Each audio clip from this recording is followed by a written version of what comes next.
नमस्कार, बहुत स्वागत है आप सभी का। आपके साथ मैं हूं ममता तिवारी। आप देख रहे हैं न्यूज़ 18 का डिजिटल प्लेटफॉर्म। केंद्र सरकार ने बजट 2025 से पहले ही सरकारी कर्मचारियों को बड़ा तोहफा दिया है। नरेंद्र मोदी की नेतृत्व वाली सरकार ने 8वें वेतन आयोग के गठन की मंजूरी दे दी है और इससे पहले नरेंद्र मोदी सरकार के ही कार्यकाल में साल 2016 में 7वां वेतन आयोग लागू किया गया था। तब केंद्रीय कर्मचारियों की न्यूनतम बेसिक सैलरी में उल्लेखनीय बढ़ोतरी देखने को मिली थी। अब 8वें वेतन आयोग की मंजूरी दी गई है। इससे एक बार फिर कर्मचारियों की बेसिक सैलरी में तगड़ा उछाल हो सकता है।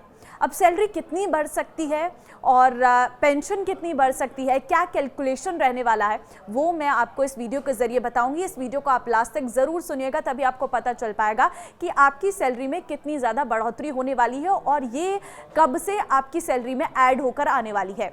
तो देखिए, गुरुवार को कैबिनेट की बैठक हुई थी। कैबिनेट बैठक के बाद केंद्रीय मंत्री अश्विनी वैष्णव ने बताया कि प्रधानमंत्री नरेंद्र मोदी की अध्यक्षता में केंद्रीय कर्मचारियों को बड़ी राहत देते हुए 8वां वेतन आयोग लागू करने का फैसला लिया गया है। 8वें वेतन आयोग के गठन से 48.67 लाख केंद्र सरकार के कर्मचारियों और 67.95 लाख पेंशन भोगियों को लाभ मिलेगा।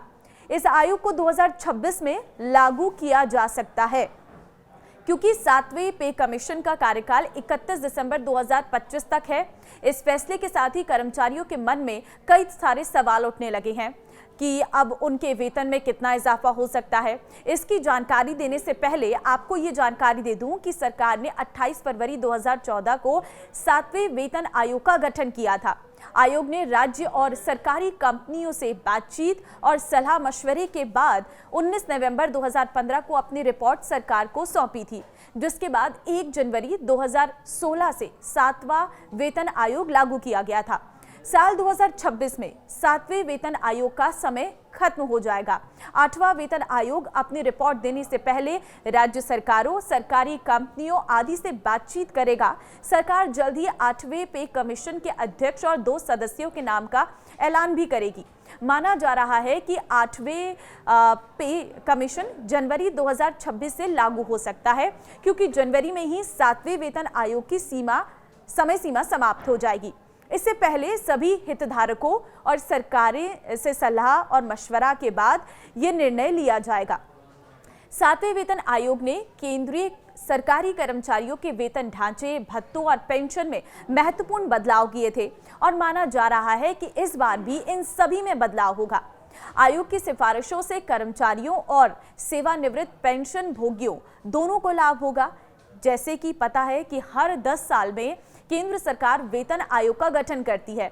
इसमें महंगाई और आर्थिक परिस्थितियों के लिहाज से कर्मचारियों के वेतन भत्ते और लाभ की समीक्षा की जाती है और इसके बाद महंगाई भत्ता यानी कि डीए और पेंशन भोगियों के लिए महंगाई राहत यानी कि डीआर दोनों में बदलाव होता है। 8वां वेतन आयोग लगने के बाद कर्मचारियों की सैलरी में बड़ा इजाफा होगा। अब सवाल कि 8वें वेतन आयोग के आने से सैलरी पर क्या फर्क पड़ेगा, तो इसका जवाब है कि केंद्र सरकार हर 10 साल में नया वेतन आयोग लाती है। अभी 7वां वेतन आयोग चल रहा है। इसका कार्यकाल 31 दिसंबर 2025 को खत्म होगा। साल 2026 से 8वां वेतन आयोग लागू हो जाएगा और 8वें वेतन आयोग का वेतन मैट्रिक्स 1.92 के फिटमेंट फैक्टर का इस्तेमाल करके तैयार किया जाएगा। अब ये फैक्टर क्या होता है वो भी मैं आपको बताऊंगी।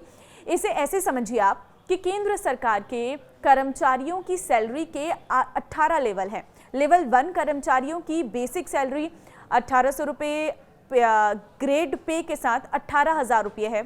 इसे 8वें वेतन आयोग के तहत बढ़ाकर अगर हम देखें तो ये 34,560 रुपये किया जा सकता है। यह अनुमान है।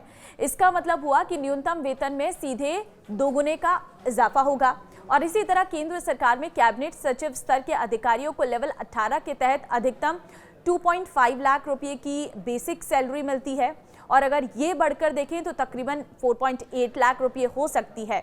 और अब ये सवाल आपका होगा कि आखिर 8वें वेतन आयोग के तहत सैलरी बढ़ने से पेंशन कितनी बढ़ेगी, तो इसका जवाब यह है कि अगर जनवरी 2026 में 8वां वेतन आयोग लागू हुआ तो केंद्रीय कर्मचारियों का न्यूनतम वेतन 34,560 रुपये होने का अनुमान है।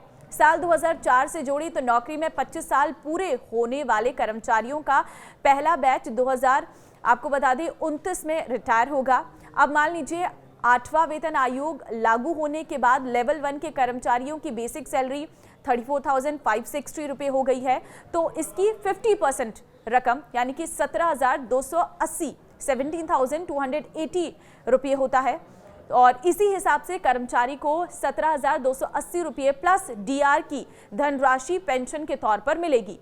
हालांकि ये रेयर केस में होगा कि कोई कर्मचारी लेवल 1 पर नौकरी ज्वाइन करने के बाद रिटायरमेंट तक उसी लेवल पर रहे। प्रमोशन और अन्य नियम अनुसार समय समय पर इस लेवल में बढ़ोतरी होती रहती है, इसलिए कर्मचारी को इससे कहीं और ज्यादा धनराशि पेंशन के रूप में मिलेगी। वहीं लेवल 18 के कर्मचारियों की बेसिक सैलरी 4.80 लाख रुपीस होती है और होगी और इसका 50% कुल 2.48 लाख रुपीस प्लस डीआर की धनराशि पेंशन के तौर पर मिलेगी।